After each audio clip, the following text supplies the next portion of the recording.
Feel better now. All right, friends, it's time for my serious talk.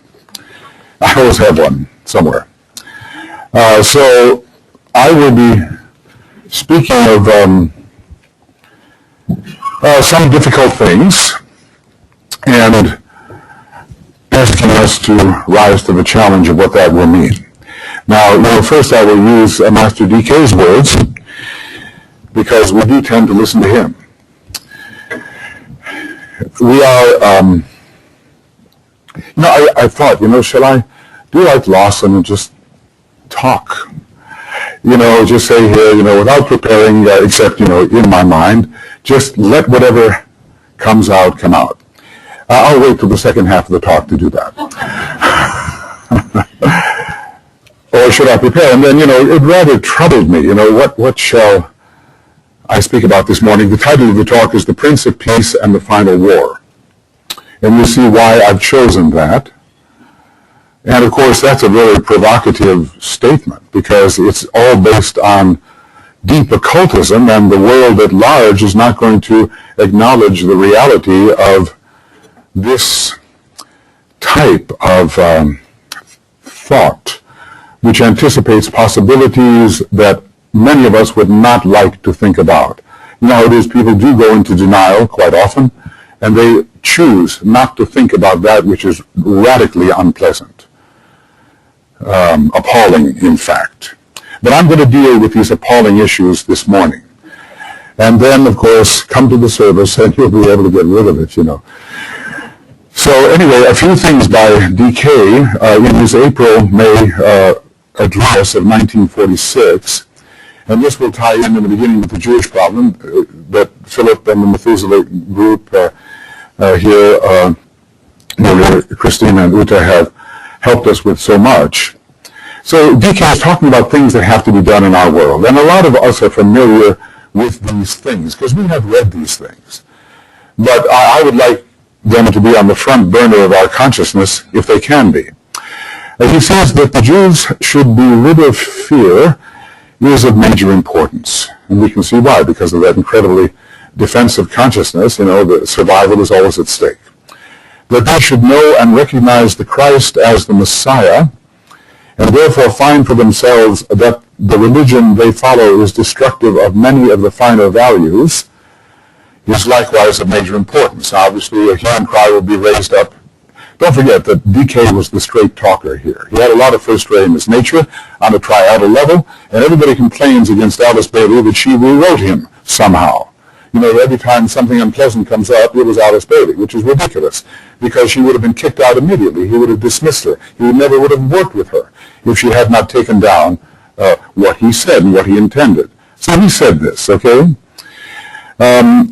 Is likewise of major importance, that Orthodox Judaism, along with all the other faiths, let's not forget that, should realize that there is no desire to make them Christian in the ordinary sense of the term, but that they should all move towards some loving synthesis and eliminate their mutual antagonisms and rivalries is equally urgent, and this statement includes the Christian faiths as well. So when people read this, they just see Orthodox Judaism. They don't see all the rest of this. It's all these faiths that have to somehow move towards a loving synthesis and realize that nobody's trying to force them to be orthodoxly Christian, which doesn't mean they're not to follow the Christ and his spirit of loving understanding.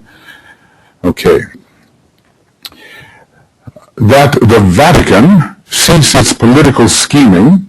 It has a third-rate personality, remember? Its exploitation of the masses and its emphasis upon ignorance is as important.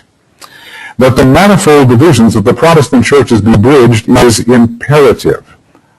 There's a lot of splits. As far as I know, they're not in that synthetic shape yet. If none of these things happen, and he says none, so that, he's being a little vague here because I'm sure he doesn't want to alarm us unnecessarily, but if none of these things happen, humanity is headed towards a religious war which will make the past war appear like child's play. Antagonisms and hatreds will embroil entire populations, and the politicians of all the nations will take full advantage of the situation to precipitate a war which may well prove the end of humanity. There are no hatreds so great or so deep as those fostered by religion.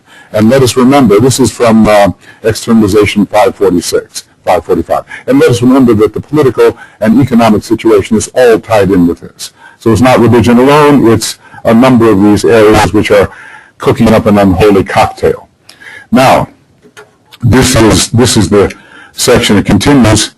The Christ, therefore, has to add to all the many objectives which occupy his attention still another, the effort to avert a final war.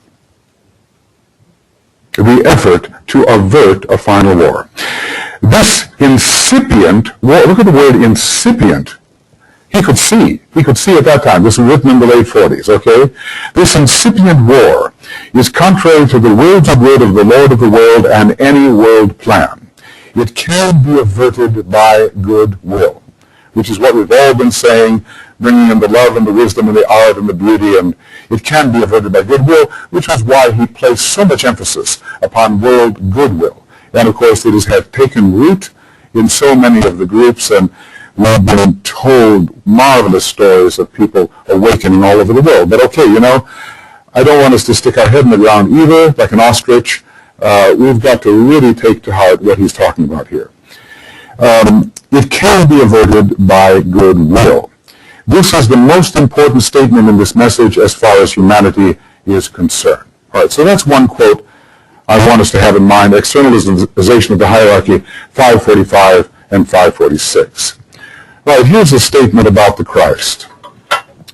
The leader of the conflict against evil in high places is the Christ, the head of the hierarchy. What is the attitude of the Christ at this time? And this was also written in the 40s.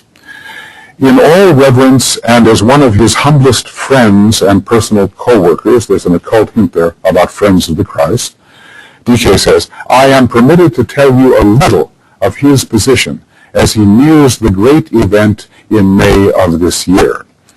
He knows himself to be the inner spiritual commander of the armies of the Lord. He knows himself to be the inner spiritual commander of the armies of the Lord.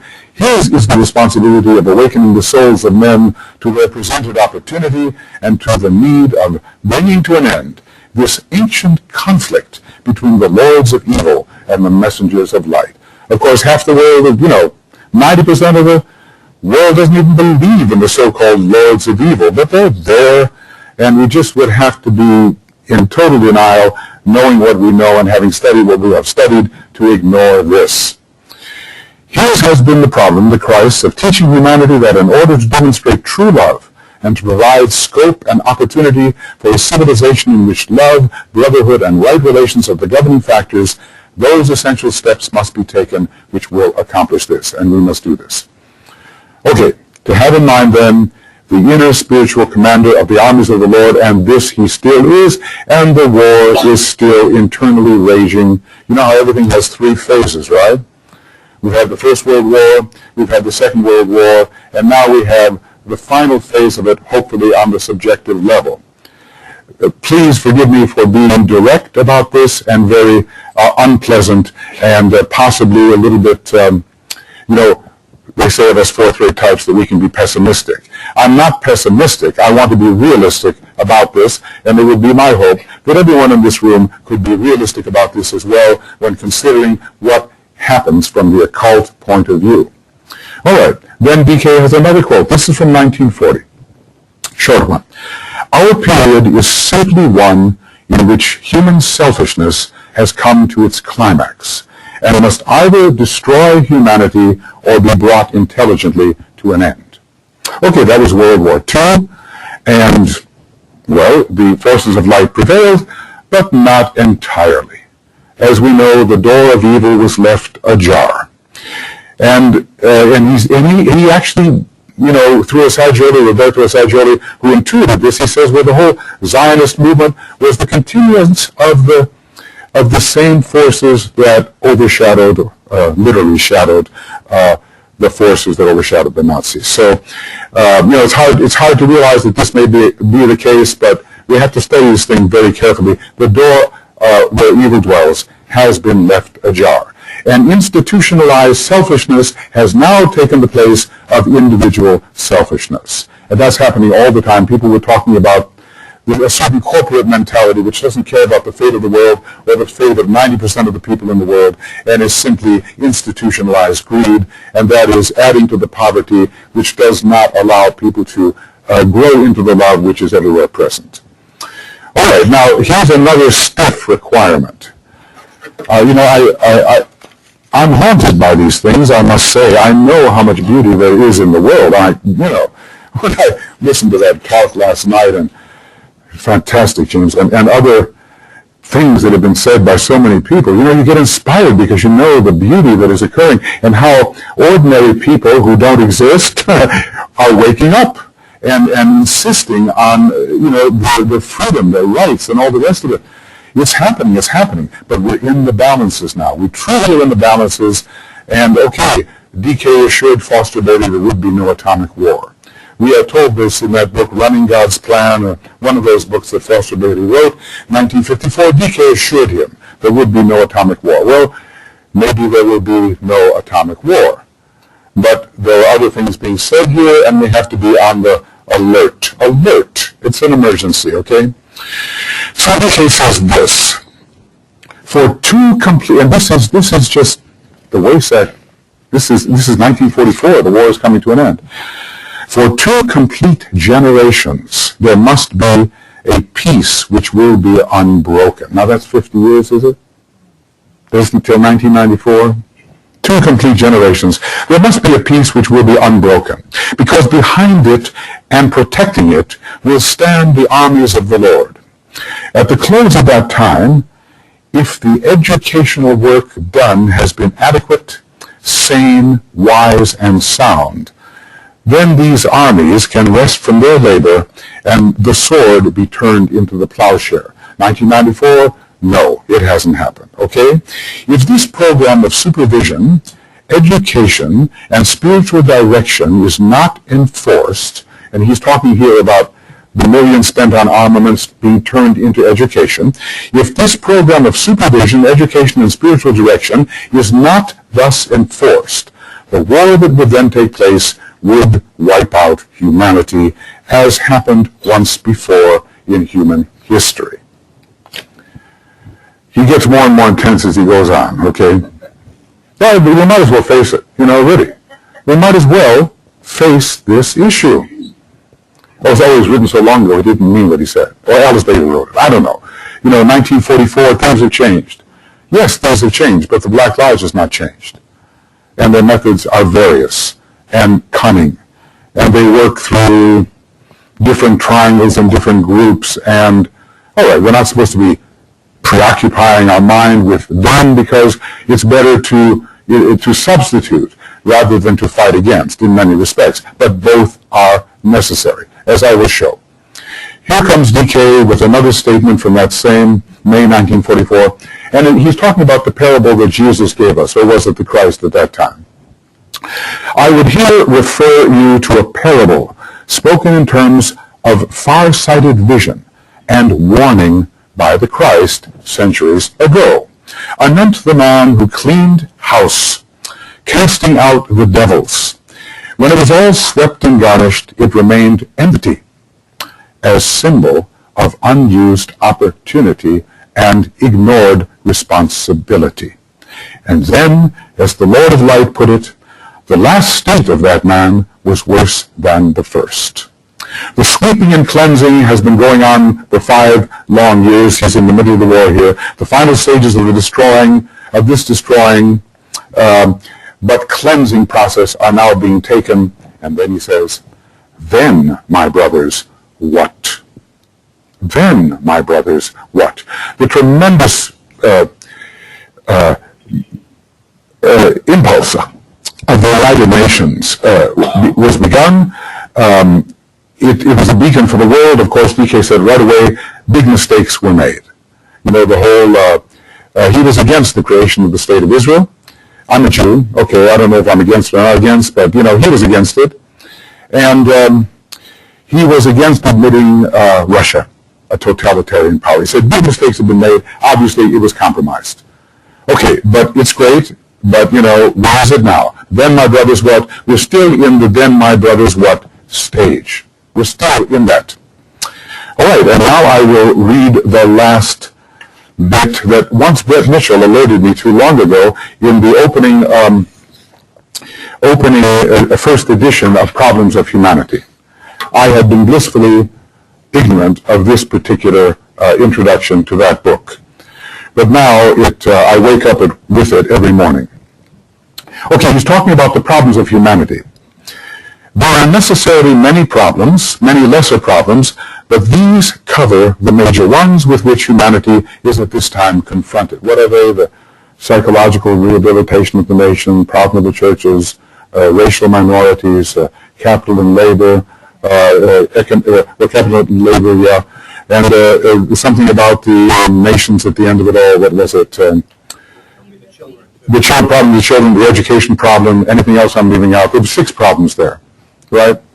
So those are the ones he wanted us to concentrate on, and now we have this whole incredible ecological sustainability issue, which is related, of course, to capital and labor. They're all interrelated, absolutely. In the Moria Federation, we study all these things closely, hoping to produce servers who really are going to take a hold of a particular seed group area. Okay, here we go. But these many lesser problems, but these cover the major ones with which humanity is at this time confronted and which must find some solution during the next 25 years. Well, when is that? Like 1970, 1972, 3, 4, 5, something like that? Okay. If no progress is made on these problems, and these problems remain unsolved, then of course progress has been made. Of course it has. In many areas it has been made. Not that the churches have begun to clean house, the sharing, that's a tough one. Not so good, but some. And then the whole question of peace. There has to be a relative measure of peace reached. Well, what's that relative measure? We certainly have not had 2 generations of uninterrupted peace, have we? So anyway, if no progress is made and these problems remain unsolved, at least in some measure, he gives us the slack, okay? And if humanity slips back into the status existing prior to the war, which it has not really done, okay, then nothing can stop the next war. If it comes, it will bring the final death blow to the human race. This is a master talking with prevision. Master DK, that nice second-rate master, okay? If it comes, it will bring the final death blow to the human race. Mankind, as we know it, could not survive, nor would it be right and good that it should. And that's the one that just knocks you over. Nor would it be right and good that it should. The death of a race might then be decreed, and the long process of nurturing a race of men who would finally express divinity would have to be started all over again. These are not idle words, but the foundation of a possibility which can be clearly visioned. Now, I don't know where we can get this. Maybe some of you had the first edition of Problems of Humanity. That's where Brett told me it was, if I'm correct. And that was an awakener for me, let me tell you, when I read these words. Okay, so, those are the sobering, alarming words about the emergency in which we now stand, because the forces that would like to see this happen are still very active, although beautiful things and powerful things are happening all over the world. So I say we are in the balances. So when we know something about the absolute divinity of the essential human nature, perhaps it's really hard to hear such thoughts. We just want to dismiss them. We don't want to give room in our consciousness for such gloomy, challenging, alarming, terrifying, appalling thoughts. It's hard to realize how much our fate is in our hands. It really is. Daddy and mommy aren't necessarily going to take care of us all the time. Atlantis did go down, you know. And by the will of the Lord of the world, it went down. And the next war would invoke Shambhala in the Department of Religion. Do we see any signs? So, you know, it's tough for us to realize that humanity has gone down before. And it's not a foregone conclusion that in spite of ourselves, we will be saved. I want to emphasize that element of salvation, because I'm really going to hit upon that in a few minutes. So much is at stake, and emergency measures are required now. If DK during the war said it couldn't be business as usual, and there's no time in the life of the disciple for the ordinary kind of social, pleasurable, time-wasting, candy-eating things, then now is the same way, with even more dire consequences now. So, you know, I'll invoke this in a moment. DK is one small master of the wisdom, you know, totally brilliant and capacious in his understanding of the planet and more. He has one small prophetic voice, and his prophecies, even among his own, are not realized, not taken to heart, not heeded. Dismissed. That was a long time ago. We're beyond those books. Now we have something else. They've been outlived. I don't consider 2% assimilation outliving. So the final war that the Christ is trying to avert, and by the way, I think he will succeed. Okay, I really think he will succeed. But maybe not without our help, okay? In our own little way. So it's a dreadful thing to contemplate. The need to begin the human experiment all over again is shocking, sobering. We've been at it 18 million years, or, 21 million years, most of which we've forgotten, but it hasn't been fast. And there's been plenty of pain along the way. And they want a race that can really produce something. A spiritual race, spiritual civilization. If cosmic failures are possible and galaxies collide, then planetary failures are certainly possible, and we've already had a big one back there on the moon chain. That DK talks about this, and perhaps some of us, raise your hand, were there, you know, participating in that failure. It's all deep in the subconscious mind, you know. One day when the big movie is shown, you'll see how it all worked out. I think, you know, that movie with Kirk Douglas called Illusion. Anybody see that? It's all about the karmic records. You know, you get stuck there in the movie house all by yourself, and the guy with the cans of film up there is running the Akashic records for you. So you know, we all get to see where we've been and what we've done right and amiss. But if that moonchain failure was possible, then, you know, what he says here is also possible. That from our little personality timescale, all of this looks quite horrible. You know, how many lives have we had? How many thousands of lives have we had? Do we want to do this all over again? But the great Lord is doing all he can, and we don't know his methods whatsoever.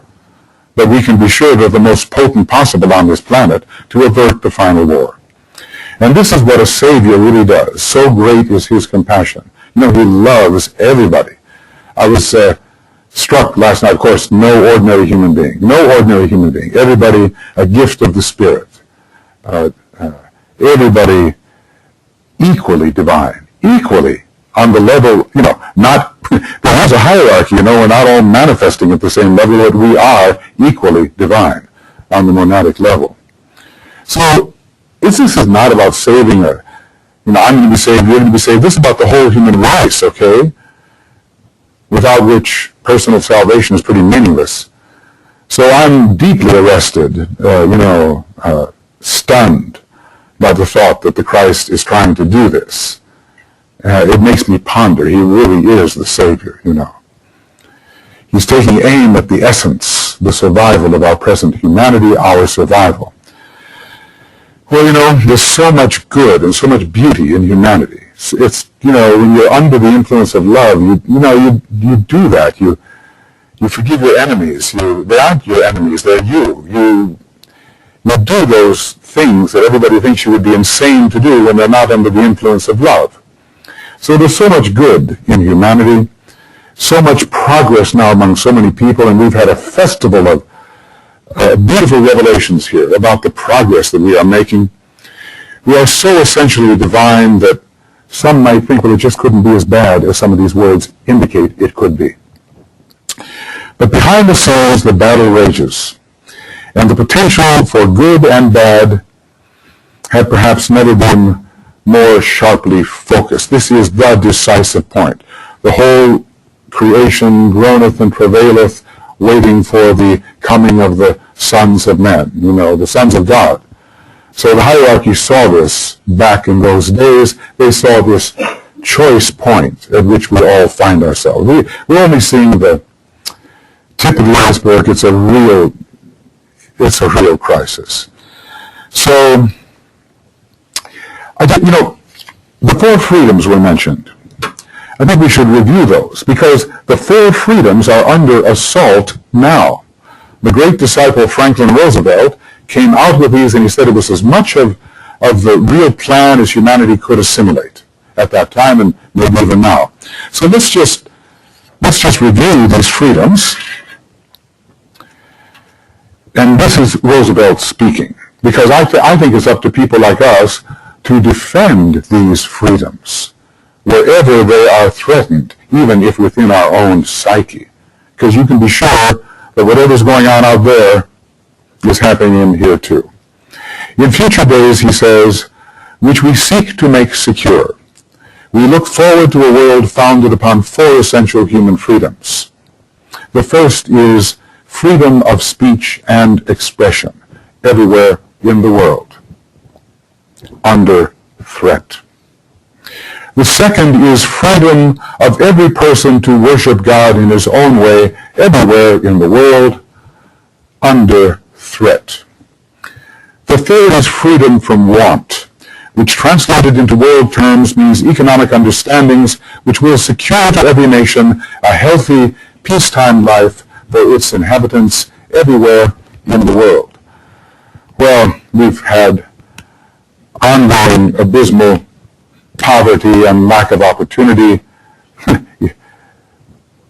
time immemorial, and certainly following the Second World War, a lot of this could have been cleaned up, and it wasn't. So I wouldn't even say under threat, it's just been with us. The fourth is freedom from fear, which translated into human terms means a worldwide reduction of armaments to such a point and in such a thorough fashion that no nation will be in any position to commit an act of physical aggression against any neighbor anywhere in the world. Well, one fraction of the U.S. arsenal and other arsenals from other nuclear countries could destroy everything we built. So that has not been done. These freedoms now are particularly under threat, and you know why? Because truly, and I hate to say it, but I must say it, the Black Lodge is on the attack again. Not just in a general, horrible way, trying to undermine all of human progress, but in a concerted manner. And that's where we come in. That's where we come in. Because we cannot stand idly by, knowing what we know, being able to do what we can do, and not play our part in deflecting some of this attack. I know, look, I'm an Aries type. I've got Ray 4. War is a constant state in my mind, but I have to bring it to you and share it with you.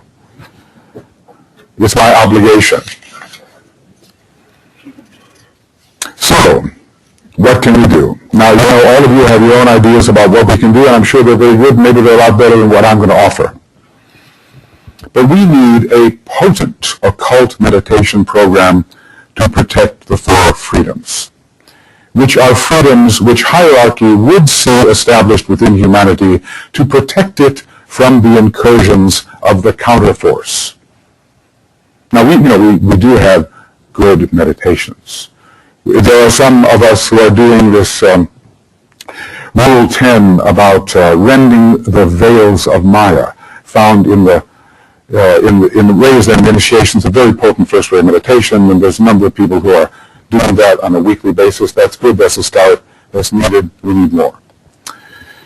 One of the great problems of the great majority of intelligent and cultured people is that they consider it naivete or religious credulity to believe in the existence of a counterforce. It's like the old days, they actually believed that people were possessed. They actually believed that there were demons and all that, but now we are enlightened and we know that no such things exist.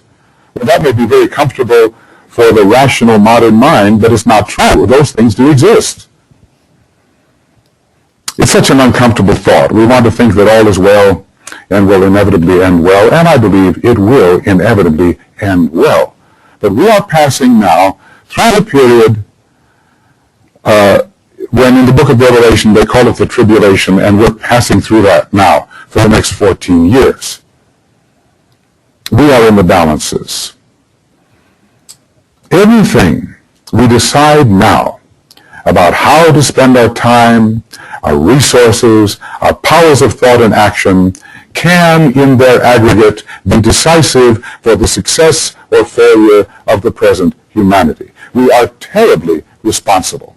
And in this era when Saturn is in Libra, emphasizing choice, the choice of the individual, the group, and the nations, this type of responsibility had better come home to us now. We're going into 2012. I hope in next year's conference, and I anticipate that there will be a conference next year on the fifth ray, that we are able to blow away some of the illusions about 2012 and to affirm what is the reality of the situation using the illumined fifth ray scientific mind to do so. I would like to see illusion conquered, wouldn't you? It may take a little more than a year. All right. So what we decide is of the utmost importance. Now, there's one more dismal quote here I want to share with you. It's about Capricorn and Taurus. It's from Esoteric Astrology, page 542 and 543. And this is a little mild compared to what he did say. Capricorn is related, as I've told you, to initiation. It's the sign of the coming world's savior, and these higher aspects of the Capricornian influence can be potently demonstrated if humanity so wills it and will take advantage of the Venusian influence to use the mind as the reflector of soul purpose. We all want to do that, right? Venus is highly placed in Capricorn, and it represents the transfigured human personality, the solar angel and exaltation, and we can participate in the coming of the Christ in this way. So far, so good.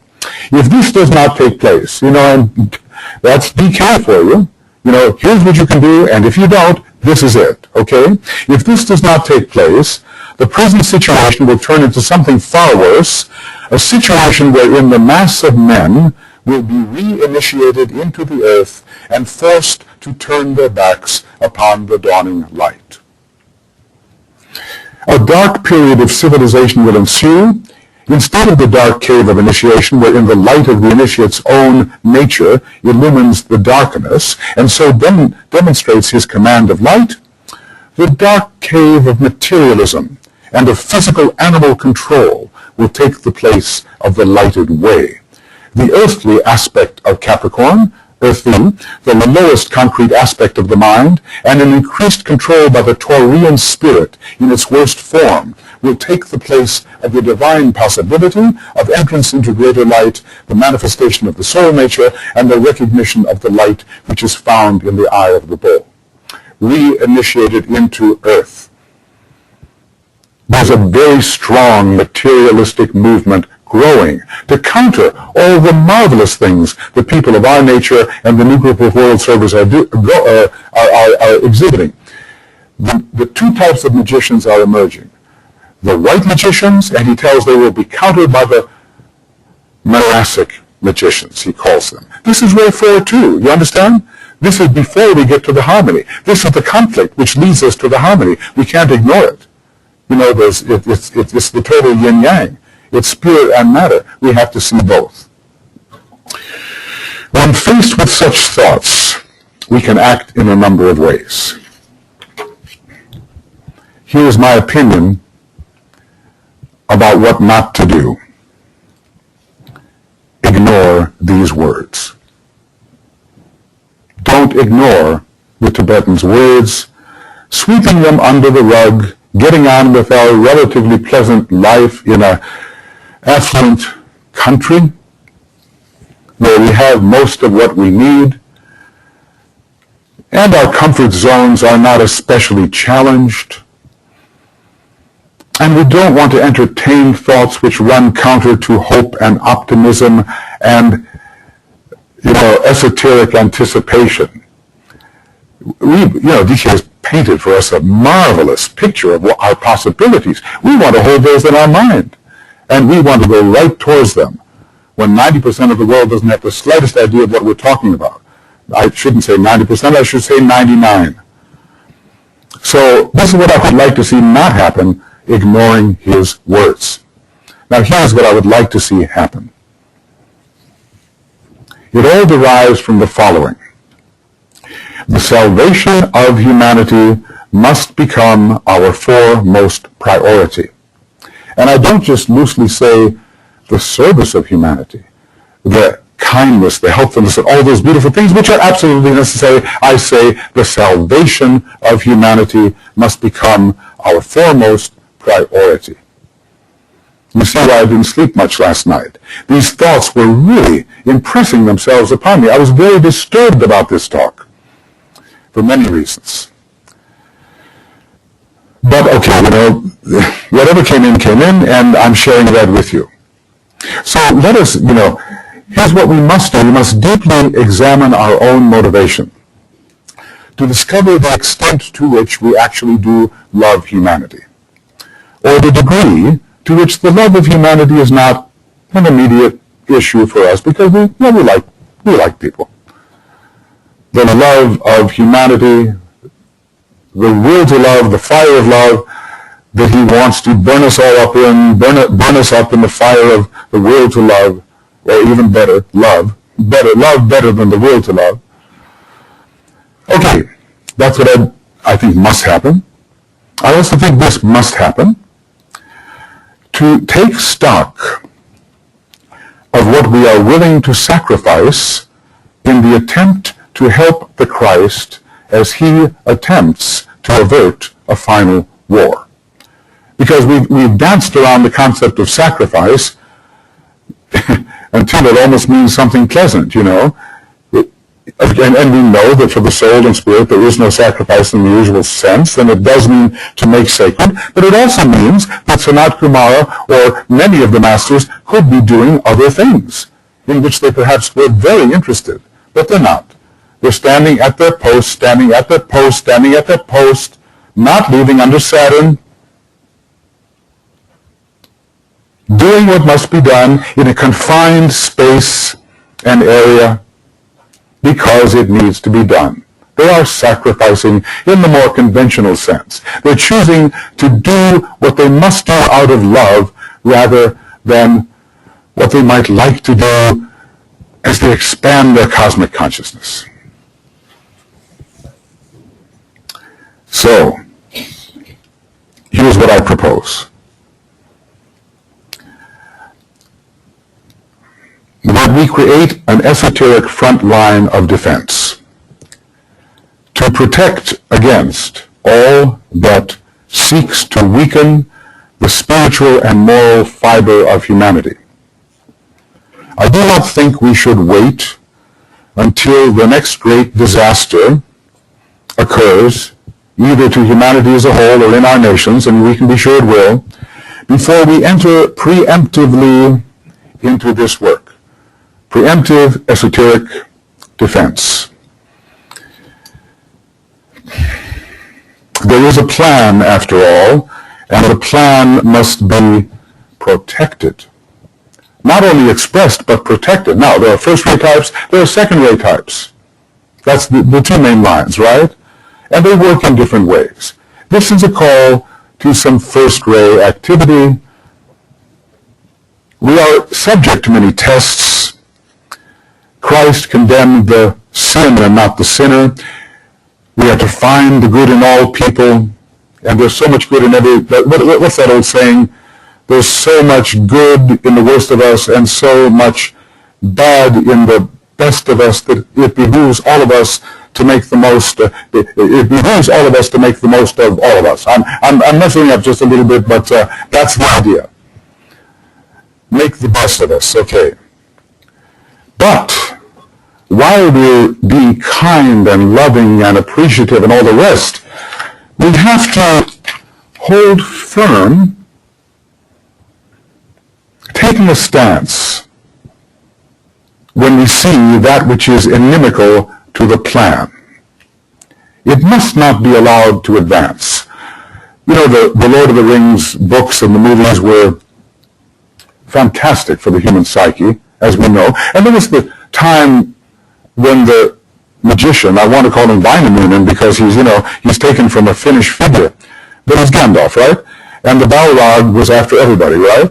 The Balrog was not a very pleasant thing. And he pounded his staff, and he said, "You shall not pass." Did he not?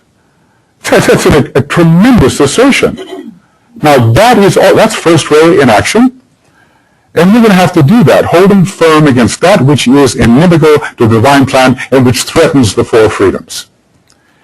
So, an esoteric guardian wall must be created by disciples to reinforce the great guardian wall which hierarchy has created, expulsive of evil, protecting the good. And here's what he says about that guardian wall. The hierarchy stands at the midway point, standing like a wall of steel, unshatterable and immovable between humanity and the forces of evil. Now, DK knows that the forces of evil are brothers just like he is. He says an erring brother in the land of distances, whatever. Still, a wall of unshatterable steel does exist. And despite the fact that they know the members of the counterforce are divine too, though brothers who have wandered far into the land of distances, as he says. Now my time is just about up. Probably is up.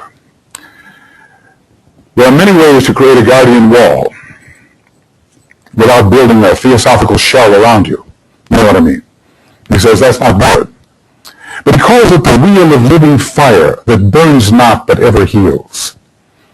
And he gives it to Roberto Assagioli, and he gives the 7-ray streams of divine love coming out of the wheel of living fire. And think what we could do with that with groups and humanity too. These 7 great emanations. Here's how he says you should do it. Ernest, many blessings, and thank you so much for being here. It was wonderful to see you again. He says, see before you a wheel of fire with 7 spokes. See it immediately before your eyes.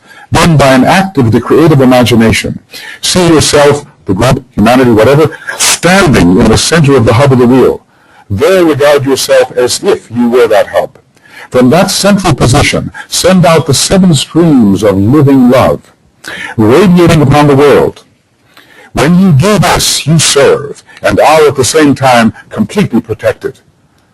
This exercise can become instantaneous and effective. It generates a protective force, and at the same time makes you a living center of light and love. So now I'm going to end with a proposal. I say there is a touchstone. I'll give you a touchstone that I want to make the touchstone for me for the rest of my life. Is what I think, feel, and do contributing directly to the salvation of humanity, or is it not?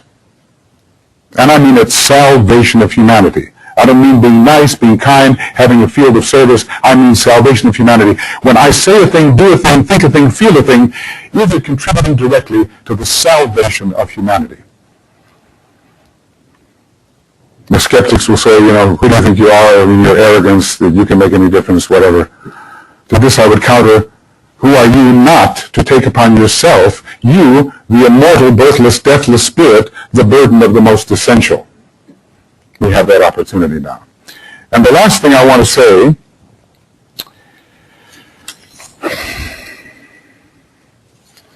is I want to see a subjective group formed.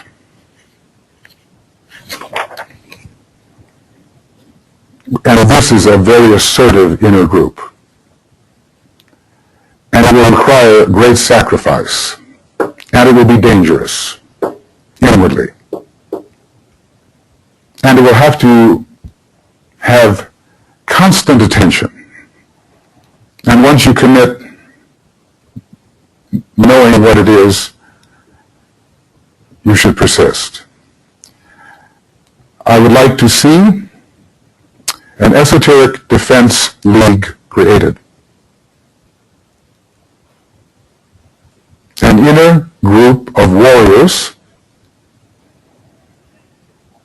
standing firm, working with the inner warrior, committed to apply all occult powers, disciplines, achievements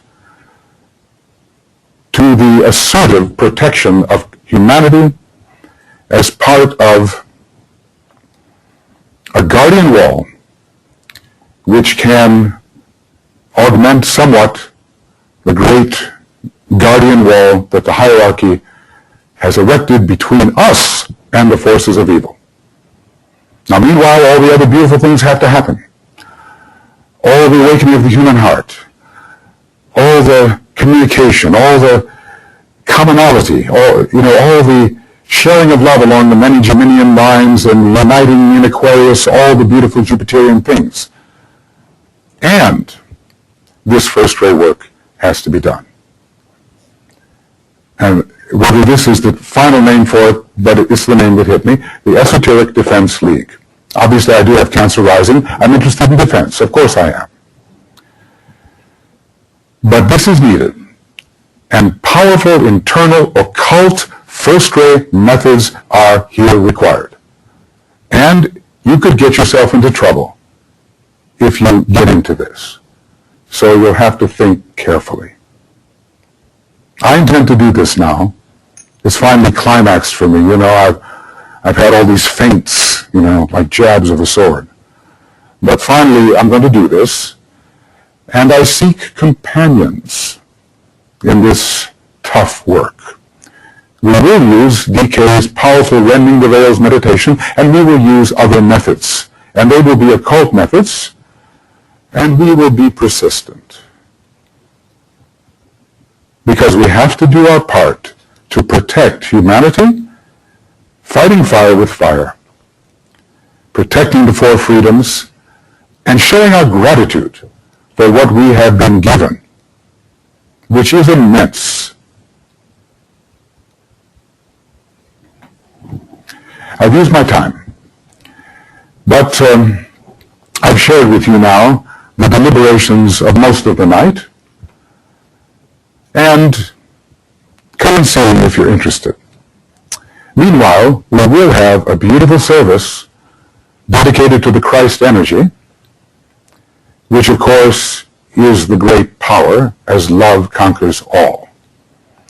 So I've instructed you about who to follow and how to follow, about meeting you at 10 minutes after 10, about going through the labyrinth, about the people that I want to see here.